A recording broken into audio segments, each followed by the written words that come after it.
Hello बच्चों। आज मैं आपको कक्षा 10वीं जिसका विषय है गणित, इसकी वर्कशीट नंबर 37 कराऊंगी, जिसकी डेट है मेरे पास 4 अक्टूबर 2021। आज की वर्कशीट में हम वृत्त का वृत्तखंड इसके बारे में जानेंगे। देखो, त्रिज्याखंड का क्षेत्रफल और त्रिभुज का क्षेत्रफल हमने अपनी लास्ट वर्कशीट में जान लिया है ना। चलिए आज कुछ नया सीखते हैं। आज है वृत्तखंड का क्षेत्रफल, वो क्या होता है। देखो, वृत्तखंड का क्षेत्रफल बहुत आसान है। अगर आपको त्रिज्याखंड का क्षेत्रफल और त्रिभुज का क्षेत्रफल आता है तो आप वृत्तखंड का क्षेत्रफल तो बहुत आसानी से निकाल सकते हो। और वो कैसे निकाल सकते हो, तो वृत्तखंड के क्षेत्रफल को कैसे निकालेंगे, त्रिज्याखंड के क्षेत्रफल में से त्रिभुज के क्षेत्रफल को माइनस कर देंगे। ठीक है। अब त्रिभुज का क्षेत्रफल तो हमें पता ही है, थीटा अपॉन में 360 इंटू में पाई आर स्क्वायर। अब बात आती है त्रिभुज का क्षेत्रफल क्या होगा। तो ये है आपके पास त्रिभुज का क्षेत्रफल 1/2 आर स्क्वायर साइन थीटा। हाँ, अगर आपको बोला है कि कौन सा त्रिभुज है, नाम बता रखा है त्रिभुज का, तो आप अगर उसका अलग से सूत्र होता है तो वो लगा सकते हैं। जैसे समबाहु त्रिभुज होता है, उसका जो सूत्र होता है वो होता है √3/4 साइड का स्क्वायर, भुजा का वर्ग जो होता है। ठीक है, तो आप वो लगा सकते हैं। नहीं तो आप क्या कर सकते हैं, त्रिभुज के क्षेत्रफल के लिए हर बार ये फॉर्मूला यूज कर सकते हैं। ठीक है, चलिए शुरू करते हैं। देखो, यहाँ लिखा है पहले उदाहरण में 10 सेमी वाले एक वृत्त की कोई जीवा केंद्र पर 90 डिग्री का कोण अंतरित करती है, निम्न के क्षेत्रफल ज्ञात कीजिए। संगत लघु वृत्तखंड, संगत दीर्घ वृत्तखंड। देखो, जैसे आपने त्रिज्याखंड किया था ना, दीर्घ और लघु, ऐसे ही वृत्तखंड भी दीर्घ और लघु होता है। जब कुछ भी नहीं लिखा ना तो वो लघु की बात कर रहा है, इसका मतलब जो ये सूत्र है ये लघु का है। ठीक है। अब बात आती है दीर्घ की, कि दीर्घ का क्या होता है। वो होता है अगर आप वृत्त के पूरे ही क्षेत्रफल में से इस लघु वृत्तखंड का क्षेत्रफल घटा दोगे तो आपके पास क्या बचेगा, दीर्घ वृत्तखंड का क्षेत्रफल ही बचेगा। ठीक है। बाकी जैसे जैसे अब हम क्वेश्चन करते रहेंगे, अभी तो ये को हम इस फॉर्मूले को देखते रहेंगे कि कैसे इसको लगाना है। चलिए, सबसे पहले तो संगत लघु वृत्तखंड का क्षेत्रफल निकालते हैं। तो वो क्या होगा, त्रिज्याखंड के क्षेत्रफल में से त्रिभुज के क्षेत्रफल को घटा दूंगी तो आ जाएगा। अब अगर आप यहाँ देखो, त्रिज्याखंड का क्षेत्रफल होता है थीटा अपॉन में 360 पाई आर स्क्वायर, और त्रिभुज का क्षेत्रफल यहाँ पर है 1/2 आर स्क्वायर साइन थीटा। यही है ना। अब थीटा आपको यहाँ 90 दे रखा है और आर आपको 10 दे रखा है, तो ये हो गया 90 अपॉन में 360 इंटू में पाई की जगह 22/7, आर की जगह पे क्या हो जाएगा, यहाँ पर 10 हो जाएगा। ठीक है। फिर ये हाफ ऐसी है, आर की जगह पे यहाँ पर 10 हो जाएगा, और साइन थीटा, थीटा की जगह क्या लिख देते हैं, 90 लिख देते हैं। इसको इससे कट किया तो 4 आ जाएगा। ठीक है। अब यहाँ पर आ जाएगा 2200 अपॉन में 28, 4 7 जा 28 हो जाएगा, माइनस यहाँ पर कितना आ जाएगा, 100 अपॉन में 2 आ जाएगा। अब साइन 90 क्या होता है, वो 1 होता है।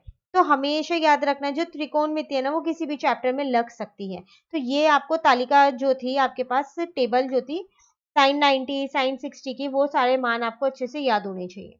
ठीक है। चलिए, अब हम क्या करते हैं, आप चाहो तो 2200 को डायरेक्ट 28 से डिवाइड कर सकते हो, आप चाहो तो इसको थोड़ा सा छोटा कर सकते हो। ठीक है। तो 78.571 अप्रॉक्स में आएगा, और यहाँ पर आ जाएगा 50। अब जब आप इसमें से 50 माइनस करोगे तो आपका कितना आंसर आ जाएगा, 28.57, जो कि ये रहा। क्लियर। तो 28.5 यहाँ लिया गया है। लघु वृत्तखंड आगे आपको कैसे निकाला, अब हम निकालते हैं दीर्घ वृत्तखंड का क्षेत्रफल कैसे होगा। ठीक है। तो देखो, वो क्या होगा आपके पास, उसके लिए आपको क्या करना है, जो आपके पास वृत्त का क्षेत्रफल होता है ना, उसमें से आप इसका क्षेत्रफल घटा दो, जो कि आपके पास आया 28.5। तो आपके पास क्या आ जाएगा, दीर्घ वृत्तखंड का क्षेत्रफल आ जाएगा। तो ये होगा 22/7 इंटू में 100 हो जाएगा, आर स्क्वायर मतलब 10 इंटू 10, और यहाँ आ जाएगा 28.5। तो फिर मैं ये कह सकती हूँ 2200 अपॉन 7 माइनस 28.5। ठीक है ना। तो 2200 को अगर हम 7 से डिवाइड करेंगे तो हमारे पास आंसर आएगा 314.28। ये भी आपके पास अप्रॉक्स में आंसर आ रहा है। ठीक है। तो माइनस कर देते हैं इसमें से 28.5, तो 285 पॉइंट कितना आ जाएगा आपके पास, 78 अप्रॉक्स में आंसर आ जाएगा। ठीक है, एक सेकेंड। तो देखो, यहाँ 235 आ रहा है, क्यों, क्योंकि यहाँ पर हमने जो आंसर निकाला है ना वो अप्रोक्स में निकाला है, और दूसरा इन्होंने पाई 3.14 लिया, हमने 22/7 लिया। आंसर आपका ये भी सही है, इस तरीके से भी करोगे तो कोई गलत नहीं होगा। ठीक है। चलिए, दूसरा उदाहरण देखते हैं हम। यहाँ पर यहाँ आपसे क्या कह रहा है, एक गोल मेज पोस्ट पर 6 समान डिजाइन बने हुए हैं, जैसे कि आकृति में दर्शाया गया है। यदि मेज पोस्ट की त्रिज्या 28 सेंटीमीटर है तो 0.35 प्रति वर्ग सेंटीमीटर की दर से इन डिजाइनों को बनाने की लागत ज्ञात कीजिए। देखो, आपको ना यहाँ पर एक ये डिजाइन दे रखा है, ये वाला जो ब्लैक वाला डिजाइन है, आप यहाँ देखो, ठीक है। ये कुछ नहीं है, एक मेज मतलब कि टेबल पे बिछाने का कवर है, उस पे डिजाइन ये बना रखा है। अब आपसे कह रहा है कि जो आपके पास इसकी त्रिज्या है ना, ये 28 है। आपको क्या करना है, आपको ये बताना है कि इस डिजाइन को बनाने में कितनी लागत लगेगी। अगर 1 सेंटीमीटर स्क्वायर की जो कीमत है वो 0.35 है तो अगर मैं इस डिजाइन का, जो भी ये डिजाइन बना हुआ है, इसका क्षेत्रफल निकाल दूं तो मुझे पता चल जाएगा कि कितनी लागत लगेगी। अब क्षेत्रफल निकाले कैसे? तो देखो, अगर आप ये जो आपके पास यहाँ पर क्या बन रहा है, त्रिज्या खंड, इस त्रिज्या खंड में से ये वाला त्रिभुज हटा देंगे तो फिर ये डिजाइन ही तो बने बचेगा।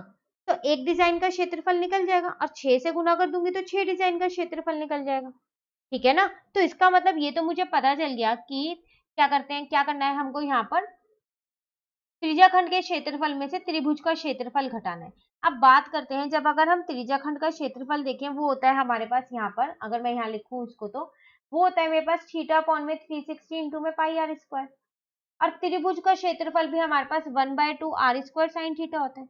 लेकिन यहाँ पर थीटा तो है ही नहीं, नहीं है ना? तो देखो, जो ये पूरा कोण बना है ना यहाँ पर, ये बीच में ये पूरा जो बना है, ये बना है 360। पूरा कोण 360 का ही होता है और इसमें 6 डिजाइन है, तो इसको 6 से डिवाइड कर दूंगी तो एक का कोण निकल जाएगा 60, निकल जाएगा। और आप देख रहे हो कि ये जो त्रिभुज है, इसकी भुजाएं तो बराबर है, 28 तो इसका मतलब ये तो समबाहु त्रिभुज है ना? और समबाहु त्रिभुज की तीनों भुजाएं बराबर भी होते हैं और उसका कोण क्या होता है, और सारे कोण 60 डिग्री के ही होते हैं। ठीक है ना? तो इसका मतलब मैं इसमें यहाँ पर ये लिख सकती हूँ, √3/4 भुजा का वर्ग। अब मैंने यहाँ पर क्या किया है, देखो, ये जो त्रिज्याखंड का क्षेत्रफल था, इसमें से त्रिभुज के क्षेत्रफल को घटाया है। लेकिन त्रिभुज का क्षेत्रफल वो नहीं लिखा जो आपके वर्कशीट में दिया हुआ है, दूसरा लिखा है, समबाहु त्रिभुज का, क्योंकि यहाँ पर क्वेश्चन में मुझे पता चल रहा है कि ये समबाहु त्रिभुज है, इसीलिए। ठीक है, अब सब चीजें पता है। थीटा पता है आपको 60 है, पाई नहीं पता है, लिख दो। आर आपको पता है, क्वेश्चन में कितनी दे रखी थी, आर 28 दे रखी है। √3/4, भुजा भी आपके पास 28 ही है। ठीक है, इसको इससे कट किया तो 6 आ जाएगा यहाँ पर, इसको इससे कट किया तो 4 आ जाएगा, यहाँ कट किया 3, यहाँ कट किया 11, तो 11 इंटू में 4 इंटू में 28 और नीचे बचा 3, 11 4 इंटू 28 नीचे 3। ठीक है, इसको इससे कट किया तो 7 आ जाएगा, तो आपके पास क्या बचा, 7 को डायरेक्ट 28 से इंटू करके लिख रही हूँ यहाँ, 196 और √3। ठीक है, अब देखो 11 4 जाए तो 44 हो जाएगा, 44 इंटू में 28 करेंगे तो 1232 डिवाइडेड बाय 3। अब ऐसा करते हैं, हम √3 की वैल्यू रख देते हैं, तो √3 की वैल्यू हमारे पास होती है 1.732। ठीक है ना? अप्रॉक्स में ली है ये वैल्यू मैंने यहाँ पर, क्योंकि पूरी वैल्यू लेने का कोई फायदा नहीं है, दशमलव के बाद 3 संख्याएं लेनी है। ठीक है, अब 1232 को हम क्या करेंगे, 3 से डिवाइड कर देंगे तो आपका 410.66 ये भी अप्रॉक्स में आएगा। ठीक है, तो मैंने यहाँ राउंड करके लिख दिया है। अब इसको इंटू कर देंगे यहाँ पर, तो 1.732 को जब हम 196 से इंटू करेंगे तो 339.472 आएगा। बस, अब कुछ नहीं करना, आपको माइनस कर देना है। माइनस करते ही आपके पास क्या आ जाएगा, यहाँ पर जो क्षेत्रफल आपको चाहिए एक डिजाइन का वो आ जाएगा, तो 71 पॉइंट कुछ आएगा, 195। अप्रॉक्स में है, थोड़ा बहुत चेंजेस आपको यहाँ पर दिखेंगे, सेम नहीं होगा, यहाँ 77 है। ठीक है, क्योंकि हमने यहाँ पर जो वैल्यूज है वो हमने क्या किया, राउंड कर दिए। अब इनको 6 से मल्टीप्लाई कर देंगे तो इंटू में 6 कर देते हैं। ठीक है, तो जब आप इंटू में 6 करोगे तो 427.17 आ जाएगा। ये 6 डिजाइन का आपका क्षेत्रफल आ गया। अब आपको पता है कि 1 सेंटीमीटर स्क्वायर की कॉस्ट 0.35 थी, तो फिर इतने सेंटीमीटर की कॉस्ट कितनी होगी, तो 427.17 मल्टीप्लाई 0.35 इंटू कर दोगे, आपका आंसर आ जाएगा। तो जब भी आप कुछ भी चीज निकालो दशमलव में, तो अप्रॉक्स में लोगे तो आंसर मैच शायद नहीं होगा, क्योंकि आपने यहाँ पर सारी चीजें अप्रॉक्स में लेके किया है। ठीक है, चलिए अब करते हैं जो क्वेश्चन हमें दिए हुए हैं। क्वेश्चन नंबर 1 में हमसे क्या कह रहा है, चित्र 1 में वृत्त के चतुर्थांश ओ ए क्यू बी के अंदर एक वर्ग ओ पी क्यू आर बना है। यदि वृत्त की त्रिज्या 62 सेंटीमीटर है तो छायांकित भाग का क्षेत्रफल ज्ञात कीजिए। चित्र 1 ये रहा, छायांकित भाग निकालना है। तो देखो, अगर आप पूरे चतुर्थांश में से वर्ग का क्षेत्रफल घटा दो, चतुर्थांश के क्षेत्रफल में से वर्ग का क्षेत्रफल घटा दो, तो आपके पास छायांकित भाग आ जाएगा। आ जाएगा, नहीं आ जाएगा? तो पहले हम क्या करते हैं, वही लिख लेते हैं यहाँ। तो देखो, यहाँ पर लिखते हैं हम, क्या करना था हमें, छायांकित भाग का क्षेत्रफल ना यहाँ लिख लेते हैं। अच्छा, पहले ऐसा करते हैं, छायांकित भाग का क्षेत्रफल निकालने से पहले अगर आप देखो तो जो ये वर्ग का क्षेत्रफल आप निकालोगे, इसकी भुजा तो आपको पता ही नहीं है, नहीं पता ना, ये आपको पता है 62 है क्योंकि ये तो त्रिज्या है वृत्त की। अब मेरे को क्षेत्रफल निकालने के लिए वर्ग का उसकी भुजा तो पता होनी चाहिए, होनी चाहिए, तो पहले हम यही निकाल लेते हैं। तो माना वर्ग की जो भुजा है ना वो मेरे पास कितनी है, ए है। तो आप देखो इसमें इसका हर एक कोण 90 डिग्री का होता है, तो मैं ये कह सकती हूँ जो मेरा आर ओ क्यू है ये एक समकोण त्रिभुज है। और जब ये समकोण त्रिभुज है तो मैं इसमें पाइथागोरस प्रमेय लगा के अपनी भुजा निकाल सकती हूँ, निकाल सकती हूँ ना। तो यहाँ लिख देते हैं त्रिभुज आर ओ क्यू में, ठीक है। तो देखो ये ए है, तो ये भी ए होगी, ये भी ए होगी और ये भी ए होगी, ठीक है ना। तो कर्ण का जो वर्ग होता है वो किसके बराबर होता है, लंब के वर्ग के प्लस आधार के वर्ग के। तो वही चीज मैं यहाँ लिख रही हूँ, A square plus A square is equal to में 62 का स्क्वायर, ठीक है। तो यहाँ आ जाएगा 2a स्क्वायर और यहाँ आ जाएगा 62 इंटू में 62, ठीक है ना। तो ए स्क्वायर यहाँ आ जाएगा और यहाँ आ जाएगा 62 इंटू 62 और यहाँ पर मैंने 2 लिख दिया, नीचे ले आई, इसको इससे कट किया तो 31 आ गया। तो A square is equal to 62 into में 31 आ गया। अब मैंने क्या किया पता है, 62 को भी ये लिख दिया 31 इंटू में 2, लिख सकते हैं ना, ठीक है। अब ए जैसे ही यहाँ से स्क्वायर हटा, यहाँ पर क्या हो गया, रूट लग गया, 31 तो बाहर आ जाएगा, अंदर क्या बचेगा, √2। ये लो, ये आपके पास आ गई है वर्ग की भुजा। अब आप छायांकित भाग निकाल सकते हो, निकाल सकते हो। अब तो अब यहाँ लिखते हैं हम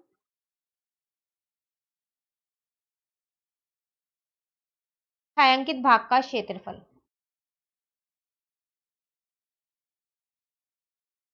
ठीक है ना। तो वो क्या होगा आपके पास, चतुर्थांश का जो क्षेत्रफल था,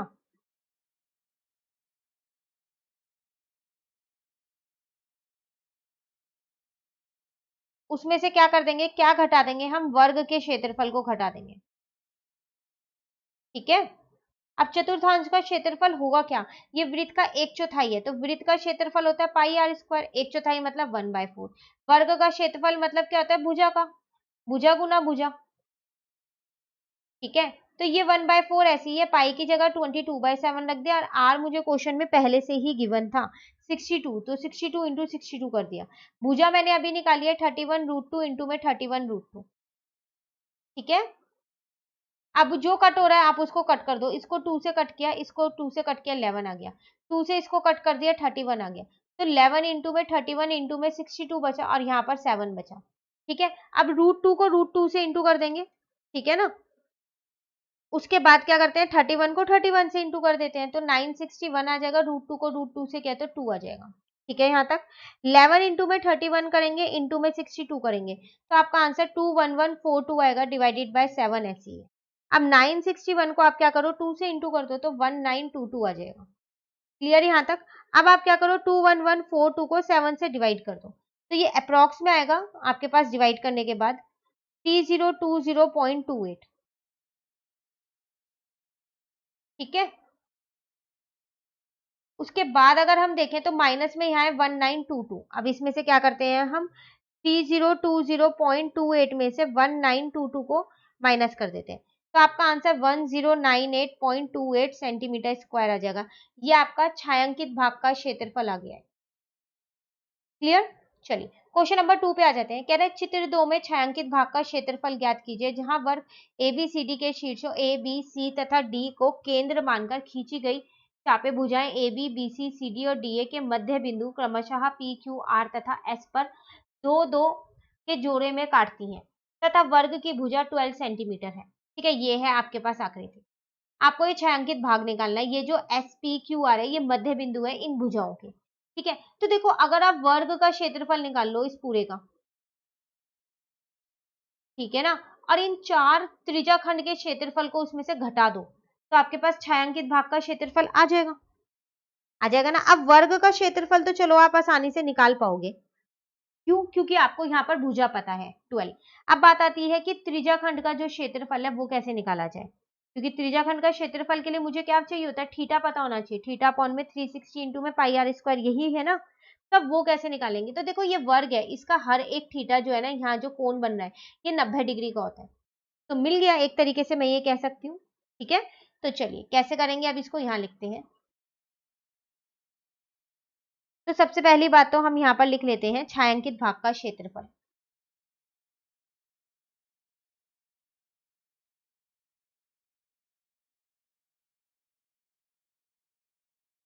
ठीक है, तो वो क्या हो जाएगा, वर्ग का क्षेत्रफल, उसमें से किसको घटाना है मेरे को, त्रिज्याखंड के क्षेत्रफल को।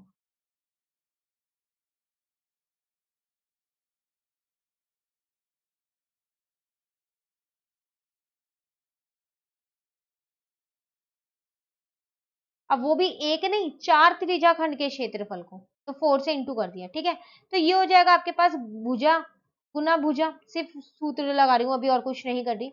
4 त्रिज्याखंड का क्षेत्रफल होता है थीटा अपॉन में 360 में पाई आर स्क्वायर, ठीक है ना यहाँ तक। अब भुजा आपको क्वेश्चन में पहले से ही पता है, तो कितनी दे रखी है आपको भुजा, यहाँ पर 12 दे रखी है, तो यहाँ पर हम लिख देते हैं 12 इंटू में 12। थीटा आपको पता ही चल गया 90, क्योंकि वर्ग के हर एक जो कोण होता है वो क्या होता है आपके पास 90 डिग्री का होता है, ठीक है यहाँ तक। उसके बाद अगर आप यहाँ देखो पाई की जगह 22/7 रखा है, आर कितना आएगा, तो देखो यही तो है आर, ये एस डी कह सकती हूँ आर है, और ये जो एस है ये तो मध्य बिंदु है, तो जब ए डी पूरा 12 है तो एस डी तो फिर 6 होगा ही होगा, है ना। तो यहाँ पर आ जाएगा 6 इंटू 6, क्लियर है यहाँ तक।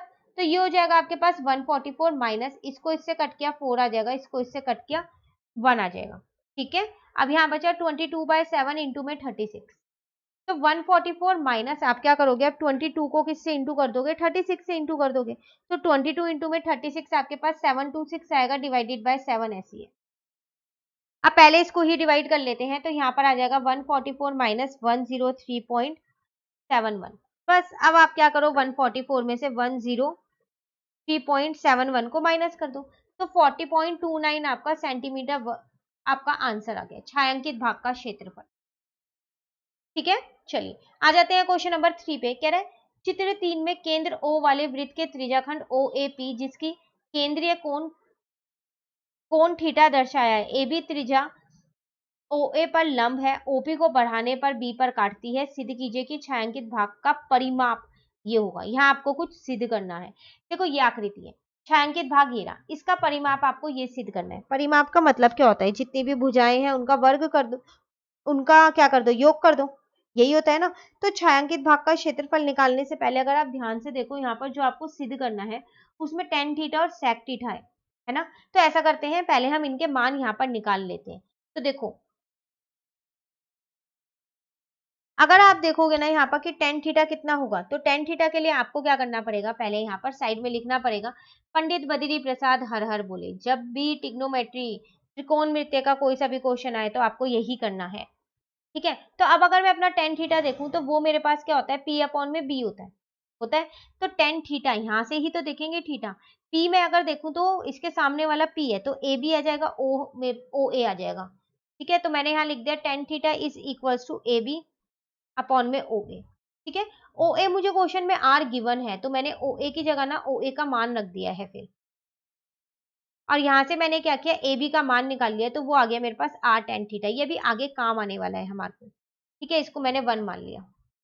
उसी तरीके से अब मैं क्या करती हूँ, कॉस थीटा निकाल लेती हूँ। कॉस थीटा होता है मेरे पास बी अपॉन में एच। आप सोच रहे होंगे यहाँ तो सेक थीटा गिवन है, हाँ, क्योंकि कॉस सेक का उल्टा होता है, सेक कॉस का होता है, तो पहले मैं कॉस निकाल लूँ फिर सेक निकल जाएगा। तो कॉस थीटा अगर हम देखें तो वो होता है बी अपॉन में एच, तो बी तो मेरे पास ओ ए है और एच मेरे पास ओ बी है। ओ ए मैंने अभी आपको बताया कितना था, मुझे आर दे रखा था, तो मैंने आर ही लिख दिया है यहाँ पर ओ ए की जगह, ठीक है। एक सेकेंड, बी था ना मेरे पास ओ ए, तो यहां से अगर मैं अपना ओ भी निकालूं तो वो मेरे पास आ जाएगा आर अपॉन में कॉस थीटा। अब देखो कॉस थीटा नीचे लिखा हुआ है, तो जब रेसिप्रोकल पलटूंगी तो ये सेक बन जाएगा, तो आर सेक थीटा, ये मेरी आ गई यहाँ पर समीकरण 2, ठीक है। अब अगर मैं अपने परिमाप की बात करूं, छायांकित भाग का जो परिमाप है मेरे पास, वो मेरे पास परिमाप कितना होगा, देखो वो होगा ये पूरा ए बी, ठीक है, बीपी और ये एपी जो चाप है, यही होगा इतना। तो लिख देती हूँ A B plus PB plus AP, और इसके ऊपर ये चाप बना देती हूँ, ठीक है। अब ए बी का मान आपको पता है आर टेन थीटा है, पीबी का मान आपको नहीं पता है, लेकिन हाँ पीबी को आप ये लिख सकते हो ओबी माइनस बीपी, ओबी माइनस ओपी, ये लिख सकते हो ना आप इसको। ओबी में से अगर पूरे इस ओबी में से इस ओपी को घटाओगे तो बीपी तो बचेगा, तो वही चीज मैंने यहाँ लिख दिया है ओबी माइनस ओपी, ठीक है। अब AP जो है ये मेरी चाप है, चाप का अपना ही एक सूत्र होता है, वो होता है थीटा अपॉन में 360 इंटू में 2 पाई आर। ये आपको याद रखना है, ठीक है। तो यहाँ आ जाएगा आर टेन थीटा। अब देखो ओ भी आपने अभी निकाला है आर सेक थीटा, तो इसकी जगह लिख दो फिर आर सेक थीटा। और अगर आप देखो ना ओपी, ये आपके पास त्रिज्या ही है वृत्त की, तो इसका मतलब ये भी आर ही होगी। इस 2 से इसको कट कर दिया, 180 आ गया। तो यहाँ पर आपके पास प्लस में क्या बचा, थीटा पाई आर, और नीचे बचा 180। ठीक है। आप देख रहे हो सब में आर है, तो मैंने आर उपनिष्ठ कर लिया, तो यहाँ पर बचा मेरे पास टेन थीटा, और यहाँ पर बचा मेरे पास सेक थीटा, माइनस का यहाँ 1 बचा, और यहाँ से आर चला गया, तो थीटा पाई अपॉन में 180 बचा। ठीक है, यही आपको प्रूव करना है, बस लिखा थोड़े अलग तरीके से, इसको सही से लिख देते हैं। बाकी जो प्रूव करना था आपका, देखो यहाँ पर प्रूव हो चुका है। ये लो, आपको क्या कह रहा था कि छायांकित भाग का परिमाप ये सिद्ध करना है, लो ये सिद्ध हो गया। क्लियर? तो ये था आपके पास क्वेश्चन नंबर 3। इसी के साथ हमारी ये वर्कशीट कंप्लीट हो गई है 37। अब वर्कशीट नंबर 38 जो है वो हम अपनी नेक्स्ट वीडियो में करेंगे। तो अगर आपको ये वीडियो अच्छी लगी तो आप इसको लाइक जरूर कीजिएगा और मेरे चैनल को सब्सक्राइब कीजिए। Thank you.